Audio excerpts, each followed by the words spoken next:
Hey y'all, it's me again. Okay, so school year is about to start. I mean, like literally, I'm gonna cough and sneeze and it's gonna be here.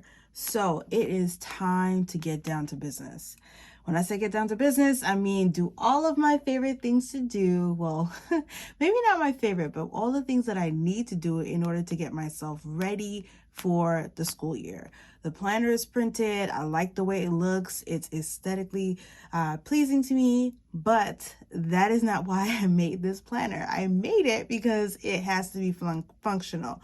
So I'm going to take you through all of the beginning of the school year things that I do with my planner to get myself going and ready for all of the action that is about to be here.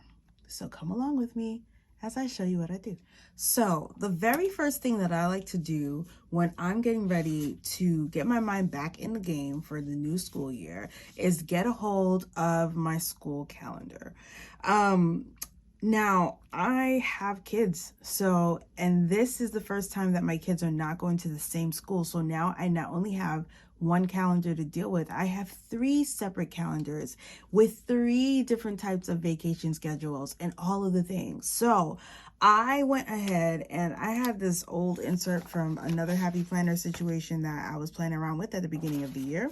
So what I did was just put everything in colors here because I'm going to actually transfer this over to the actual calendars by month, because I need to see when I turn and flip to January what's going on in January. So I'm going to go ahead and put all of these holidays and all of these important dates that I gathered from all 3 calendars onto the respective calendars in here.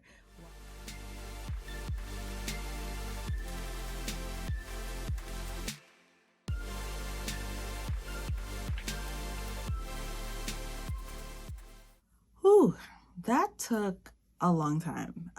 But I did just go through the whole school year and fill in stuff for not just my calendar, but also my kids' calendars. So something that I also want to make sure that I throw in there are like major projects, as much of that stuff that I know now. Being a teacher, those things look like progress reports or comments that I have to do. And so I'll put that in.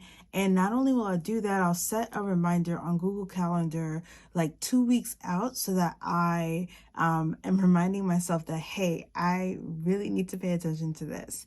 I would much rather actually set a reminder a month out, because there are several things that I want to make sure that I'm looking for so that I'm writing comments or giving feedback that's valuable. I'm looking for trends in what students might be doing pretty well with, what they're struggling with in terms of the content I'm teaching or have taught to that point.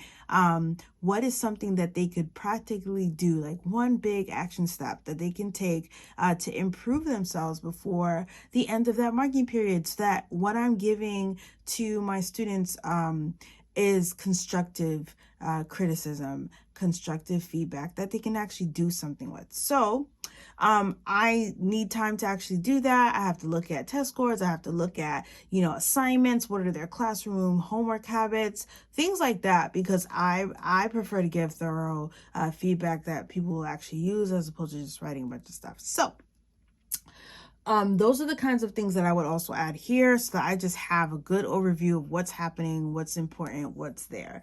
And then I will move myself over into my next section here.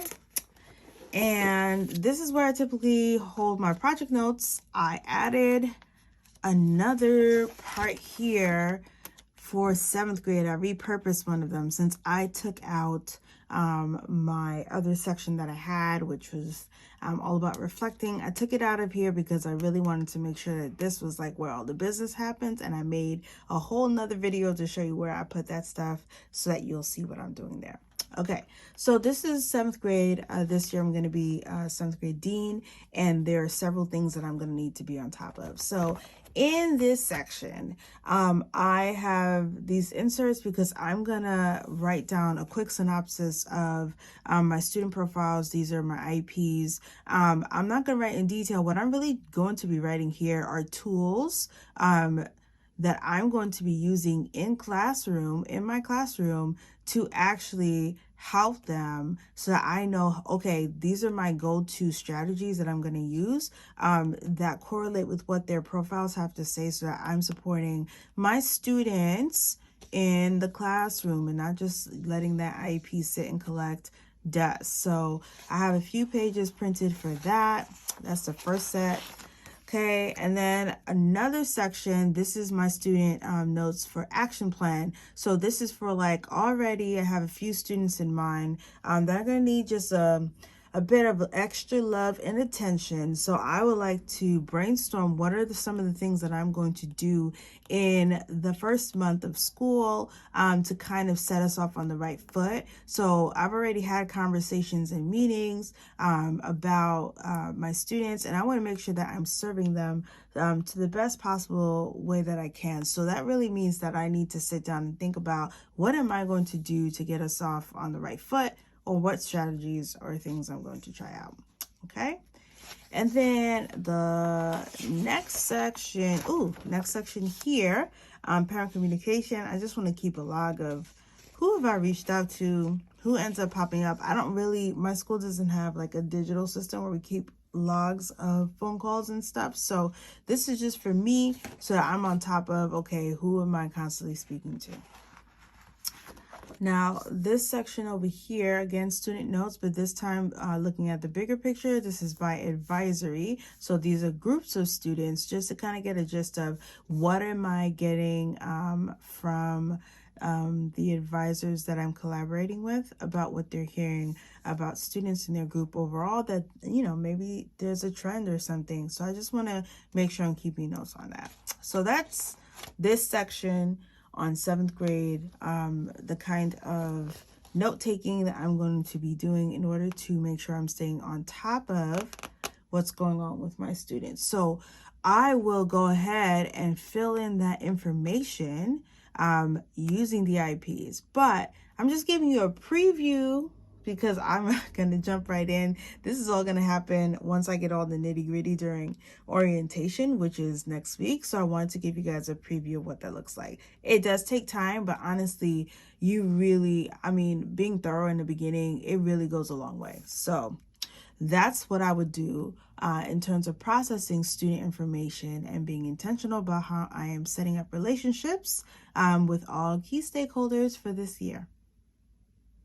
So another way that I like to digest the important information is to actually print out a few things. Obviously, my own schedule, print out the orientation schedule because I want to be clear on what that looks like.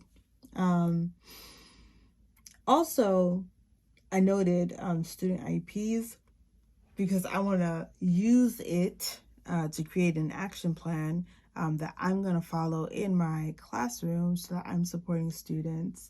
And also an advisory calendar, because I want to have ready at the tip of my fingers what is coming up for those plans, because I am responsible for helping to shape that side of what's going on in the school. And just a few of the other things that I might need to know, that's gonna just be repetitive until I have internalized it. It's just my need to know section.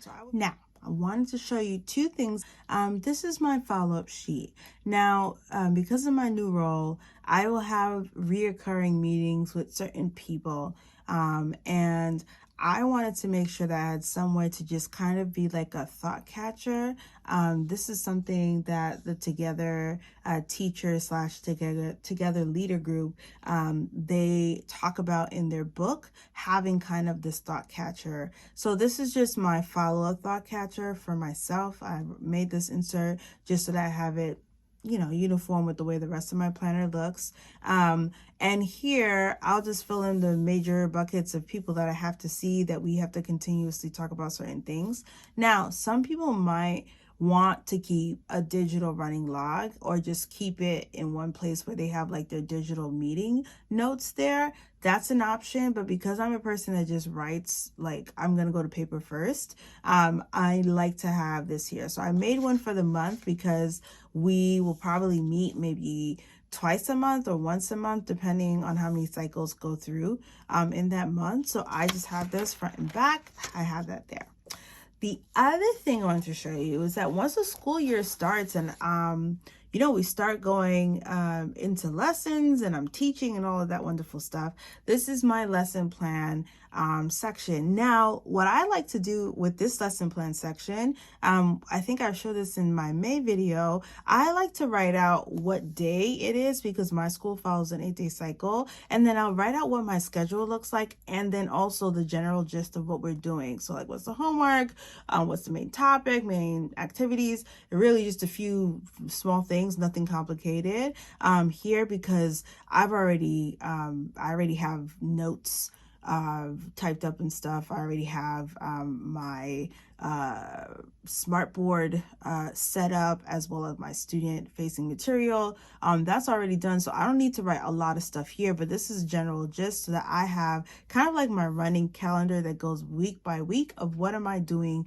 for the lessons that I have. Now, I typically teach no more than 4 classes at once, so I have 5 boxes here. I usually use the last one for like student groups. I can imagine that I might also use it as small groups / what's going on with advisory, since this is where I write all my plans for the week of like, what are we doing in what format and what capacity. So that's the other part that I will go through, and I'll fill in my schedule for the whole month. I'll go through and do that and highlight everything, color code the classes, and get everything ready so that we can just jump right in. And once I'm done with all of that, I feel like I've gotten all the major projects and everything together. I feel pretty good about starting with the school year. So that's pretty much it. That's like my brain.